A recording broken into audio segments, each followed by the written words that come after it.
السلام علیکم ورحمۃ اللہ وبرکاتہ۔ امید ہے کہ آپ سب خیر و عافیت سے ہوں گے۔ آج میں آپ کو قاری حنیف ملتانی کا بیان سنانے جا رہا ہوں۔ آپ اس بیان کو مکمل سماعت فرمائیں۔ چلو بیان شروع کرتے ہیں۔ اِنَّا أَنزَلْنَاهُ فِي لَيْلَةِ الْقَدْرِ وَمَا أَدْرَاكَ مَا لَيْلَةُ الْقَدْرِ۔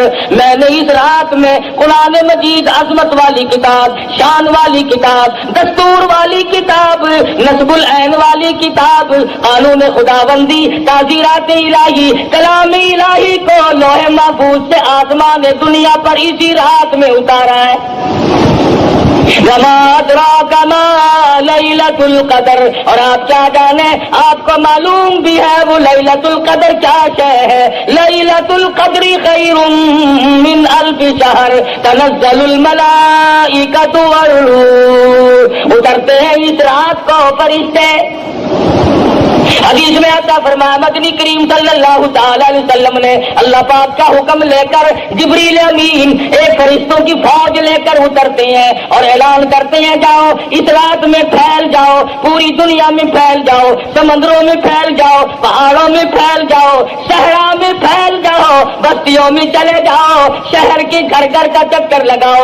جو آج کی رات میں قرآن مجید کی تلاوت کر رہا ہے، جو ذکر خیر کر رہا ہے، جو دعائیں مانگ رہا ہے، جو اللہ اللہ کر رہا ہے، فرمایا آؤ فرشتوں اس رات میں کالی کملی والے کا جو امتی مرد عورت اس رات میں عبادت میں مشغول ہے، جاؤ ان کے لیے استغفار کرو۔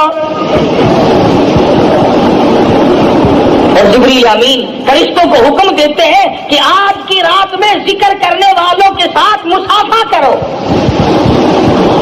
ان کی دعاؤں پہ آمین کہو۔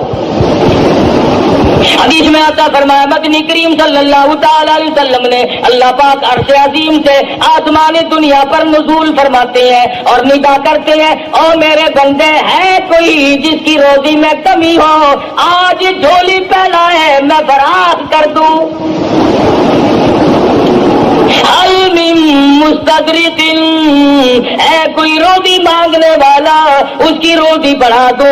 حل من مستغفر، اے کوئی گناہوں میں ڈوبا ہوا، اے کوئی فسق و فجور کی دریا میں ڈوبا ہوا، اے کوئی گناہوں کے ڈھیر والا، اے کوئی بدعمال، اے کوئی روزیا جو آج توبہ کرے، جو آج ندامت کے آنسو بہائے، جو آج اپنے رب کے سامنے توبہ کرے۔ ارشاد فرمایا مدنی کریم صلی اللہ علیہ وسلم نے اللہ پاک فرماتے ہیں اور میرے بندے میں تجھے دینے کے لیے آیا، تو لینے کے لیے آ جا۔ اے کوئی ایسا بیمار جس کو ڈاکٹروں نے لا علاج کر دیا ہو، جس کو حکیموں نے جواب دے دیا ہو، جس کو طبیبوں نے لا علاج قرار دے دیا ہو، جس سے گھر والے بھی گھبرا چکے ہو، جس سے محلہ بھی پریشان ہو چکا ہو، فرمایا آج مجھ سے مانگی میں اس کی بیماری کو دور کر دوں۔ اے کوئی پریشان حال آج مجھ سے مانگے اس کی پریشانی کو دور کر دوں۔ اے کوئی مصیبت زدہ آج مجھ سے سوال کرے اس کی مصیبت کو دور کر دوں۔ اللہ پاک آسمانی دنیا پر تشریف لاتے ہیں، فرشتوں کی فوج کو دنیا میں بھیجتے ہیں، مگر امت کا حال دیکھو اس رات میں بھی مانگنے پہ آمادہ نہیں۔ بس یقین کی بات ہے۔ فرمایا من قام فی لیلۃ القدر ایمانا واحتسابا غفر له ما تقدم من ذنبہ، جو اس رات میں کھڑا ہو کر یا بیٹھ کر عبادت کرے یقین کے ساتھ، اللہ پاک میرا ایک ایک لفظ سن رہا ہے، میرے ایک ایک سانس کو دیکھ رہا ہے، میری ایک ایک نیکی کو دیکھ رہا ہے۔ ارشاد فرمایا مدنی کریم صلی اللہ علیہ وسلم نے اس کے پچھلے گناہ سارے معاف کر دیے جاتے ہیں۔ شب قدر کی برکت سے، لیلۃ القدر کی برکت سے اللہ پاک اس کے گناہوں کو مٹا دیتے ہیں۔ امام الانبیاء محبوب کبریا حضرت محمد مصطفیٰ صلی اللہ تعالی علیہ وسلم نے ساری عمر مبارک میں رمضان المبارک میں اعتکاف فرمایا، شب قدر کی تلاش کی، جستجو میں رہتے تھے، ساری رات بیداری میں گزارا کرتے تھے تاکہ شب قدر کی عبادت نصیب ہو جائے اور حاصل ہو جائے۔ 1,34,000 انبیاء کرام نے شب قدر کے لیے ساری عمر کہ کب نصیب ہوگی، کب نصیب ہوگی۔ اتنے خوش نصیب تھے وہ لوگ جو اس شب قدر کی رات کے بارے میں خود فرماتے ہیں کہ ساری عمر میں کبھی قضا نہیں ہوئی۔ کم سے کم مغرب کی نماز، عشاء کی نماز، فجر کی نماز، یہ تینوں نمازیں جماعت کی ادا کی جائے، تکبیر اولیٰ کے ساتھ ادا کی جائے، حضور فرماتے ہیں اس کی رات پھر بھی عبادت میں شمار ہو جاتی ہے۔ ان تمام چیزوں پہ یقین صحابہ کرام نے اپنایا اور اس کا عملی نمونہ بن کر دکھلایا۔ ان پر جو مصیبت آئی، جو پریشانی آئی، صحابہ کرام نے خندہ پیشانی کے ساتھ اس کو جھیلا اور برداشت کیا ہے۔ ٹکڑے ہو گئے صحابہ کرام کے، ٹیلے تو بن گئے مگر حضور کا دامن نہیں چھوڑا۔ کتنی بھی پریشانی آئی، بھوک آئی، پریشانیاں آئی، حضرت جابر رضی اللہ تعالیٰ عنہ فرماتے ہیں ہمیں بعض وقت 15 دن تک جنگ کے موقع پر، جہاد کے موقع پر 15 یوم تک روٹی کا ٹکڑا دیکھنا نصیب نہ ہوا۔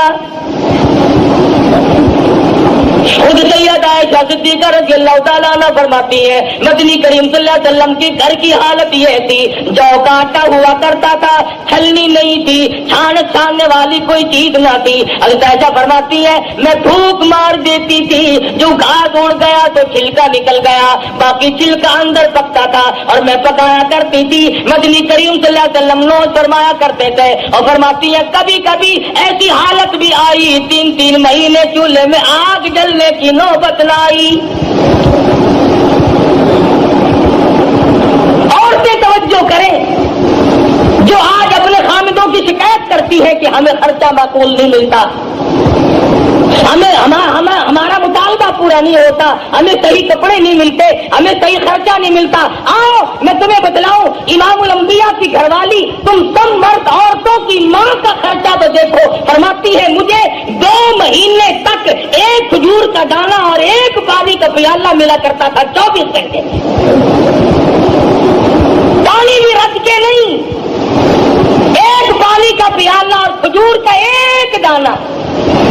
اور فرماتی ہے اس کھجور کے دانے کی تب قدر ہوئی جب وہ بھی نہ ملی،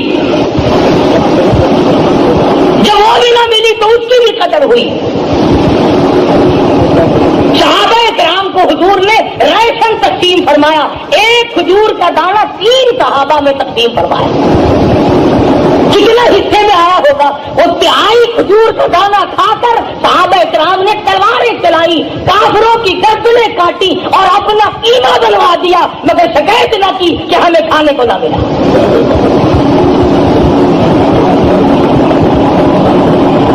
بچے بھوکے تڑپ گئے، خود پیاس سے صحابہ کرام مر گئے، مگر حضور کا دامن چھوڑنے کی نوبت نہ۔ ایسا درد تھا ان حضرات کے دلوں میں، اور جس قدر تھی قرآن کریم کی اور رمضان المبارک کی اور دین و ایمان کی، کیا قدر تھی حضرات کے یہاں۔ مدینہ منورہ ہے، حضرت ابو ہریرہ رضی اللہ تعالیٰ عنہ بازار میں دوڑے پھرتے ہیں، چکر لگاتے ہیں، اور مدینے والوں چلو مسجد نبی میں حضور کی میراث تقسیم ہو رہی ہے، جائیداد تقسیم ہو رہی ہے، جائیداد بٹ رہی ہے۔ صحابہ کرام دوڑے مسجد نبی میں آئے، آ کے بیٹھ گئے، کوئی قرآن مجید پڑھ رہا تھا، کوئی سن رہا تھا۔ صحابہ کہنے لگا ابو ہریرہ یہاں تو کوئی چیز تقسیم نہیں ہو رہی، فرمانے لگے تم نہیں جانتے یہ قرآن کریم مدنی کریم صلی اللہ علیہ وسلم کی جائیداد ہے، یہی حضور کا ترکہ ہے، یہی میراث ہے۔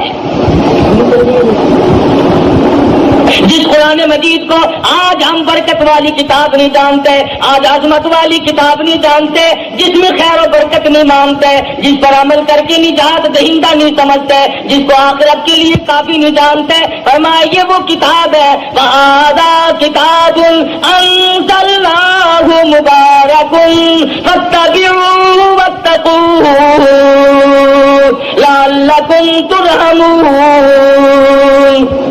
یہ وہ کتاب ہے جس کے تابع داری کرنے والے متقی بنے اور انہی کو اللہ کی رحمت کی چادر نے ڈھانپ لیا۔ تمام صحابہ کرام رمضان المبارک کا شدت سے انتظار کیا کرتے تھے. بعض صحابہ کہتے تھے اے کاش 12 مہینے رمضان بن جاتا. ہر وقت کی تمنا تھی صحابہ کرام کی کہ موت آئے تو روزے سے آئے, مروں تو روزے سے ہوں.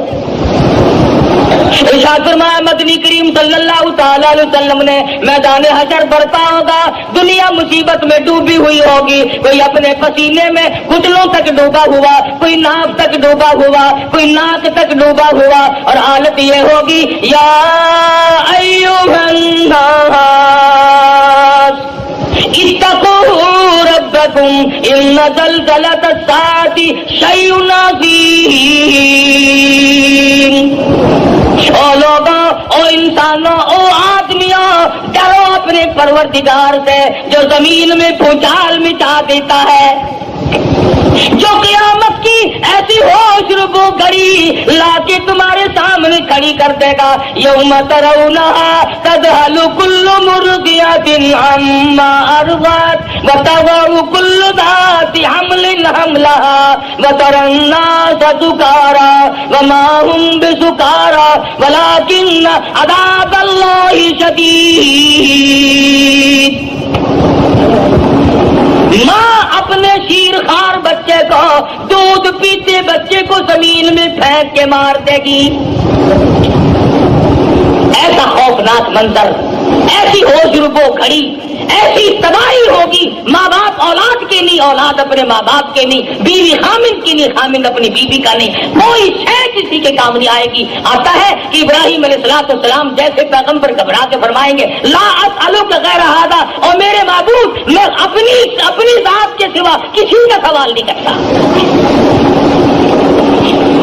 اس میدان محشر میں کچھ لوگ دسترخوان پہ بیٹھے ہوئے عرش عظیم کے نیچے کھانا کھا رہے ہوں گے.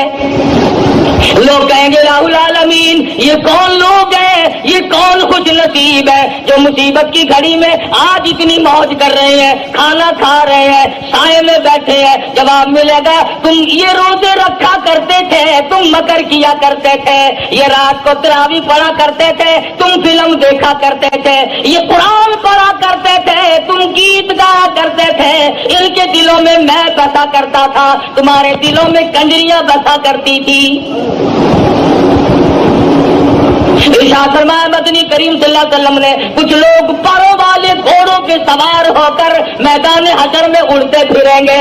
لوگ کہیں گے الہ العالمین یہ کون خوش نصیب ہے. جواب ملے گا یہ وہ ہیں میرے نام پر, میرے حکم پر بھوکے پیاسے رہا کرتے تھے, پیٹ میں آگ لگ جایا کرتی تھی, منہ میں پانی لے کر گلے کو گھونٹ کر بیٹھ جاتے تھے, کوئی قطرہ اندر نہ چلا جائے. انہوں نے میرے نام پر رمضان کے روزے رکھے, میرے احکام کی پابندی کی, تم نے میرے احکام کو ٹھکرایا, تم نے میرے رمضان کو ٹھکرایا, تم نے میرے قرآن کی بے قدری کی. جس رات میں قرآن اترا وہ رات برکت والی بن گئی, جس مہینے میں اللہ کا قرآن نازل ہوا وہ مہینہ برکت والا بن گیا, جس ذات پہ قرآن مجید اترا وہ ذات ساری کائنات کی سردار بن گئی, جو قرآن مجید فرشتہ لے کر آیا وہ سارے فرشتوں کا سردار بن گیا. ارے جس سینے میں قرآن آ جائے, جس کو قرآن کریم پہ عمل کی توفیق ہو جائے, خدا کی قسم وہ بھی سردار بن جائے گا. حضور فرماتے ہیں قیامت کے اس گھبراہٹ والے منظر میں کچھ لوگ نور کے ممبروں پہ بیٹھے ہوں گے, کچھ لوگ نور کے ممبروں پہ بیٹھے ہوں گے. سوال ہوگا یا اللہ یہ کون لوگ ہیں؟ جواب ملے گا یہ چٹائیوں پہ بیٹھ کر قرآن پڑھا کرتے تھے. آج میں خدا نے قرآن کا اجر دیا ہے, اپنے کلام کی عظمت کا اجر دیا ہے, اس کے ادب کا بدلہ ان کو دیا ہے. ایک حدیث میں ہے کہ اللہ پاک جنت میں آواز دیں گے, میدان حشر میں بھی آواز لگے گی اور روزہ رکھنے والے آ جاؤ, قرآن مجید پڑھنے والے آ جاؤ, تلاوت کرنے والے آ جاؤ, اکرام کرنے والے آ جاؤ. تمام کو بلا کر عرش کے نیچے بٹھا دیا جائے گا, اور عرش کے نیچے سے ایک ہوا اٹھے گی جو لوگوں کے دماغ کو ٹکرائے گی, سب کو چھینک آئے گی, سب الحمدللہ کہیں گے. اس کے بعد اللہ پاک اپنا دیدار نصیب کرا دیں گے. اتنی لذت آئے گی خدا کے دیدار میں اتنی حلاوت آئے گی، اتنا کیف ملے گا، اتنا سرور ملے گا، اتنا مزہ آئے گا، لوگ کہیں گے یا اللہ جنت حور و غلمان نہریں محلات سونے چاندی کے مکان تو کچھ بھی نہیں، اصل دولت تو یہ ہے جو تیرے دیدار میں مزہ آیا۔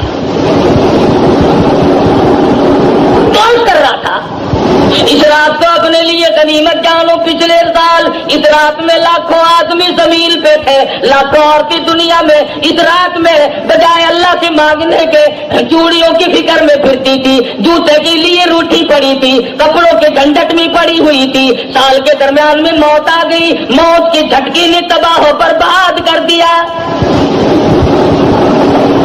پچھلے سال شب قدر کی رات میں کئی نوجوان درزیوں کے پاس بیٹھے رہے، کئی نوجوان فلموں میں جاتے رہے، کئی نوجوانوں نے گناہوں میں گزار دی، کئی نوجوانوں نے قدر نہ کی۔ سال بھر میں موت کی تلخی آئی، موت کے جھٹکے نے تباہ کر دیا، آج قبروں میں پڑے ہیں۔ تو آپ لوگ جتنے بیٹھے ہیں، نہ معلوم آئندہ سال کی یہ رات ہم میں سے کس کس کو زمین کے اوپر آئے گی اور کس کس کو زمین کے اندر آئے گی۔ اللہ کی ذات بہتر جانتی ہے کہ اگلے سال شب قدر کی رات کس کو ملتی اور کس کو نہیں، اور یہ بھی معلوم نہیں کہ ہم میں سے جس کی موت آئے گی ایمان کے ساتھ خاتمہ بالخیر ہوگا یا کفر پہ موت آئے گی، یہ بھی کوئی نہیں جانتا۔ شرک کرتے موت آئے گی یا اللہ کی توحید کی پرستش کرتے موت آئے گی، یہ بھی کوئی نہیں جانتا۔ مدنی کریم صلی اللہ علیہ وسلم کی سنت پہ عمل کرتے کرتے موت آئے گی یا بدعت میں پھنسے پھنسے موت آ جائے گی۔ وہ تو صحابہ تھے جو ہر وقت اپنی زندگی کو بنا کے رکھتے تھے، اپنے نام اعمال کو سدھار کر رکھتے تھے۔ وہ صحابہ اتنے رویا کرتے تھے، سیدنا عثمان ذی نورین رضی اللہ تعالیٰ عنہ کے رخساروں پہ آنسوؤں نے نالیاں بنا لی تھی، ہر وقت رویا کرتے تھے سیدنا عثمان۔ اور تو کیا قرآن پڑھے گا؟ تم کتنے قرآن پڑھو گے؟ تم کتنی تلاوت کرو گے؟ آؤ میں تمہیں بتلاؤں، سیدنا عثمان ذی نورین ایک رات میں اور ایک رکعت میں مکمل قرآن پڑھا کرتے تھے، ایک رات میں اور ایک رکعت میں مکمل قرآن ختم فرمایا کرتے تھے۔ اور قبرستان میں کھڑے ہو کر حضرت عثمان رویا کرتے تھے۔ کسی نے پوچھا عثمان کیا بات ہے؟ اشارہ کر کے فرمانے لگے ان لاکھوں من مٹی کے ڈھیر کے نیچے آئے بغیر گزارا نہیں، اس اندھیری کوٹڑی نے مجھے رلا دیا، اس تنہائی نے مجھے رلا دیا، اس خلوت نے مجھے رلا دیا، کوئی ساتھ نہ ہوگا میں اکیلا جاؤں گا۔ عبداللہ بن عباس رضی اللہ تعالیٰ عنہ کی روتے روتے آنکھیں ختم ہو گئی، آنکھیں چلی گئی روتے روتے۔ مدنی کریم صلی اللہ علیہ وسلم اتنے رویا کرتے تھے، سیدہ عائشہ صدیقہ فرماتی ہیں بعض مرتبہ حضور کی آنسوؤں سے زمین تر ہو جاتی تھی، نبی ساری رات رو رو کر کے مانگے، امتی کبھی نہیں روتا، اور رونا نہیں آتا تو رونے جیسی شکل تو بنا لے۔